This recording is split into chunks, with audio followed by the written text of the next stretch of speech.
একের পর এক ধমক কার? মুখ্যমন্ত্রী তৃণমূল সুপ্রিমো মমতা বন্দ্যোপাধ্যায় সোমবার নবান্ন সভাঘরে পুরবৈঠক নিয়ে যখন তিনি পুরসভার চেয়ারম্যানদের নিয়ে তিনি বৈঠক করছিলেন মমতা বন্দ্যোপাধ্যায় তৃণমূল সুপ্রিমো, তখন ক্ষুব্ধ মমতা বন্দ্যোপাধ্যায় মূলত মেয়র চেয়ারম্যানদের একের পর এক ধমক দিলেন মুখ্যমন্ত্রী মমতা বন্দ্যোপাধ্যায়। সোমবার রাত থেকেই ব্যবস্থা নেওয়া শুরু হচ্ছে এবং শুধু তাই নয়, নবান্ন থেকে লাগু ক্যামাক স্ট্রিট মডেল লোকসভার ফলাফলে সিঁদুরে মেঘের ভয়। অন্যদিকে আপনাদের জানিয়ে রাখবো, কারণ প্রায় গতকালের যে 1 ঘন্টা ধরে চলা একটা দীর্ঘ বৈঠক সারলেন মমতা বন্দ্যোপাধ্যায়, যে বৈঠকে একের পর এক শুধু ধমক, কাউকেই তিনি রেয়াত করেননি।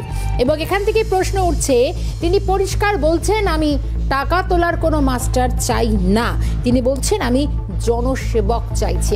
এবং এই নিয়ে একের পর এক ধমক দিলেন। কাদের দিলেন? সঙ্গে ছিলেন যারা মেয়র চেয়ারম্যানদের, বিভিন্ন ক্ষেত্রে তিনি কিন্তু তার বকা শুনতে হচ্ছে কাদের। এবং গতকাল মুখ্যমন্ত্রী মমতা বন্দ্যোপাধ্যায় তিনি যে পরামর্শ দিয়েছেন, তিনি যে ক্যামাক স্ট্রিট মডেল লাগু করার মতন যে একটা টার্গেট নিয়ে করছেন, যে ধমক দিয়েছেন, কাউকে রিয়াক্ট করেনি, সে বক্তব্যটা একবার শোনায়। সল্লেক আমার লজ্জা লাগছে, রাজারহাটেও শুরু হয়েছে এনক্রোচমেন্ট, সল্লেকেও ইচ্ছা মতো সুজিত বোস লোক বসাচ্ছে কম্পিটিশন করে। কেন কেন বাইরের লোক বসবে? এআরডি অফিসের অপোজিটে যদি আপনাদের আমি ছবি দেখাই, ভাববেন না যে আমি উইদাউট কাগজপত্রে আপনাদের কাছে চলে এসেছি।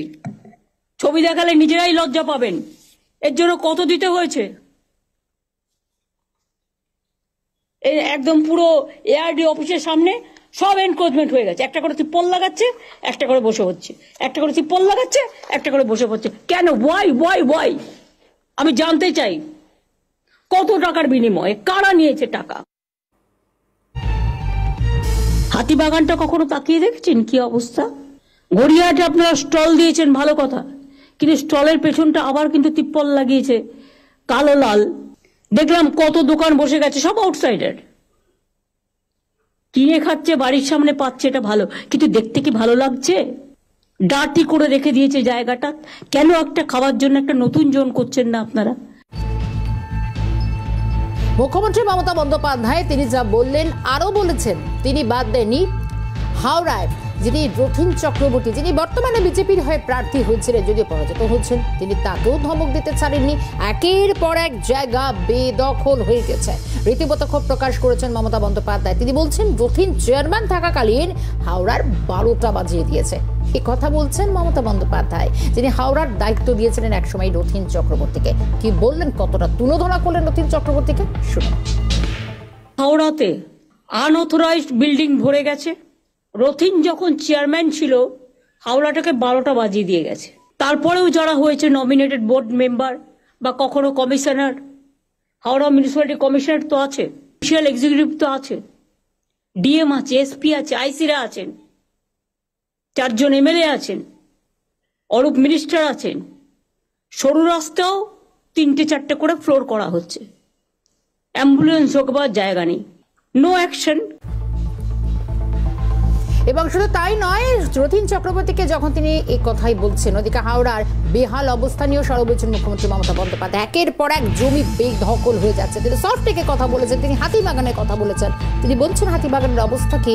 এবং শুধু তাই নয়, উঠছে একের পর এক নিশানা প্রত্যেকে জমি দখল নিয়ে কি বলছেন মমতা বন্দ্যোপাধ্যায়, শুনুন। বিনিময়ে পুরসভার বহু জমি বেদখল হয়ে যাচ্ছে, সরকারি সম্পত্তি নষ্ট হয়ে যাচ্ছে। রাম শাম যদু মধু যেই হোক, ইভেন আমিও যদি হই, আমাকেও ছাড়বেন না। জানতে চাই না কে দখল করেছে, কিভাবে করেছে, পেছনে কারা গ্যাং আপ করেছে এবং কিভাবে এগুলো হয়েছে, আমি এসব জানতে চাই। বাইরের লোকেরা এসে এখানে সব জমি জায়গা দখল করে নিচ্ছে, কারণ টাকার বিনিময়ে সরকার থেকে পারমিশন নেওয়ার পর। মমতা বন্দ্যোপাধ্যায় কড়া ধমক, যা হতো এতদিন যে অভিযোগের সুর শোনা যেত বিরোধীদের গলায়, এখন তাই বলছেন তৃণমূল সুপ্রিমো। তো আমরা আলোচনা ফেরার চেষ্টা করবো। গতকাল পুরো পরিষেবায় ক্ষুব্ধ হয়েছেন মুখ্যমন্ত্রী মমতা বন্দ্যোপাধ্যায়। আজ থেকে নয়, তিনি অনেক দিন ধরে সেগুলো দেখছেন। অন্তত দলের তরফ থেকে এমনটা বলা হচ্ছে, মেয়র, চেয়ারম্যান, কাউন্সিলর কাউকেই তিনি রিয়াক্ট করলেন না। দ্রুত আমরা আলোচনা ফেরার চেষ্টা করব, কিন্তু তার আগে একটা ছবি দেখাই আপনাদের শিয়ালদহ। এবং শিয়ালদহ যা ব্যস্ত রাস্তা, এই জায়গাটা বোধহয় আমার আপনার প্রত্যেকের খুব চেনা রাস্তা, তাই নয় কি? দেখুন তো এই রাস্তাটা চেনা যায় কিনা। হ্যাঁ, এখান দিয়ে বোধহয় প্রচুর সাধারণ মানুষ যারা যাত্রী ঠিক এনআরএস হাসপাতাল, নীলরতন সরকার মেডিকেল কলেজ হাসপাতালের পাশ দিয়ে, প্রাচীর পাশ দিয়ে এখান দিয়ে যাতায়াত করেন প্রতিদিন। এখানে প্রচুর মানুষ যারা হয়তো দিনের একটা সময় হয়তো অন্য সেটার জোগাড়ও হয়তো এখানে হয়। প্রচুর মানুষ এখানে কিন্তু রুজি রুটির সঙ্গে জড়িত রয়েছে। এই সেই দেখুন তো এই শিয়ালদা চত্বর এবং সেখানে যে ব্যস্ততম একটা মার্কেট রয়েছে, কিন্তু এই যে দোকানগুলো রয়েছে সেগুলোও কিন্তু ফুটপাত দখল করেই, অর্থাৎ জবরদখল করেই এখানে কিন্তু দোকান বসছে এবং তাতেও রুজি রুটি চলছে। কিন্তু এখানে তো অনুমতি নেওয়া হয় কি না এটাও এখন প্রশ্ন, কিন্তু প্রশ্ন হচ্ছে আবার বিনা অনুমতিতেও কি এত সহজও দিনের পর দিন তারা এখানে পসরা সাজিয়ে বসতে পারছেন? অর্থাৎ এই প্রশ্নগুলো কিন্তু একটা উঠছে। এই ছবি দেখাচ্ছি, দেখুন ফুটপাতে বসে ফল বিক্রেতারা বিক্রি করছেন। বিক্রি বাট্টা বেশ ভালোই হয়, প্রতিদিন জমে ওঠে শিয়ালদার এই বাজার। আমরা প্রত্যেকেই জানি, যারা অন্তত শিয়ালদাহকে চিনি, শিয়ালদার মতন এই জায়গাতে প্রতিদিনই যাতায়াত অন্তত করতে হয়। কিন্তু প্রশ্ন হলো যে অ্যাঙ্গেলটা করার চেষ্টা করছি আমরা, অন্তত সুদীপ বন্দ্যোপাধ্যায় তিনি এখানের বিদায়ী সাংসদ ছিলেন এবং এখানকার স্থানীয় বিধায়ক রয়েছেন, এবং শুধু তাই নয়, এখনো বর্তমানে আবারও সাংসদ হলেন সুদীপ বন্দ্যোপাধ্যায়। কলকাতা উত্তর তো যা তার দখলে সুদীপ বন্দ্যোপাধ্যায়। তাদের নজরে কি নেই এই গোটা বিষয়টি? তাহলে তার নাম কিন্তু গতকাল একটিবারের জন্য মমতা বন্দ্যোপাধ্যায় উচ্চারণ করলেন না, বা বলা যায় যে ধমক এবং বকা খেতে হলো সুদীপ বন্দ্যোপাধ্যায়ের ভাগ্যে সেটা জোটেনি বটে। আলোচনায়